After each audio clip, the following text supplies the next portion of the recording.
Very sad day for America, and it was also very sad driving through Washington, D.C. and seeing the filth and the decay and all of the broken buildings and walls and the graffiti. This is not the place that I left. It's a very sad thing to see it. When you look at what's happening, this is a persecution of a political opponent. This was never supposed to happen in America. This is the persecution of the person that's leading by very, very substantial numbers in the Republican primary and leading Biden by a lot.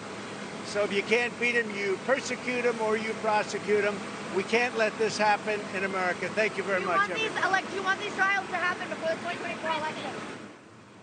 Well, it was typical that we heard from Donald Trump, Leland. I think a bit atypical that it was that brief. Donald Trump getting aboard his plane. He will head back to New Jersey, and we will see what happens, of course, with this case. We know the next court appearance is at the end of this month, August 28th.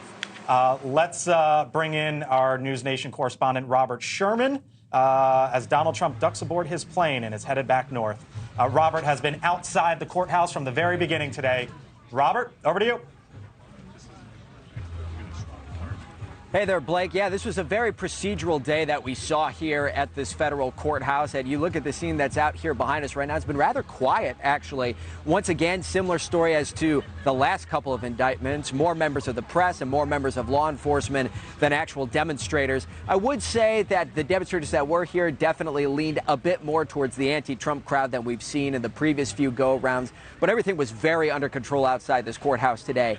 Inside the courtroom, the former president had a very procedural day. He went through the arraignment process. He was fingerprinted.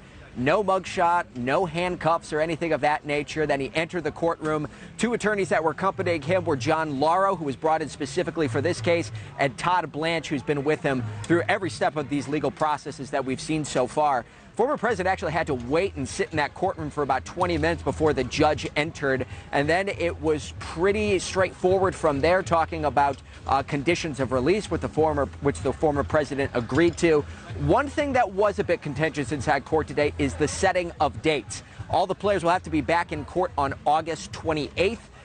The former president does not have to be there. But in terms of how quickly this is going to process, the former president's legal team emphasized that they don't want this to be a too speedy legal process, that they said that would be a bit too aggressive, at one point calling it absurd in order to go through this too quickly. So they're hoping to pump the brakes on that front. This was very tightly knit that we saw here today. You couldn't really see the former president get in or out of court, but select members of the press were able to hear from Alina Habba, who has become an effective spokesperson for the former president, former legal counsel. This is what she had to say before court came into session. Take a listen to this.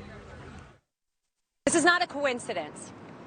This is election interference at its finest against the leading candidate right now for president. President Trump is under siege in a way that we have never seen before. President Trump and his legal team and everyone on his team will continue to fight, not for him, but for the American people. So August 28th is the day that we are expecting the legal counsels for both sides to be back in court. Jack Smith was here today. We're expecting that to be the same the next go around. Former president does not need to be there. And then the question is going to be, when is all of this going to go to trial, presuming that it does go to trial? It's a pretty dense legal calendar for the former president over the next few months, with that hush money case taking place next March and the documents probe taking place next May. It'll be interesting to see where all of this falls potentially on the legal calendar for the former president. Blake?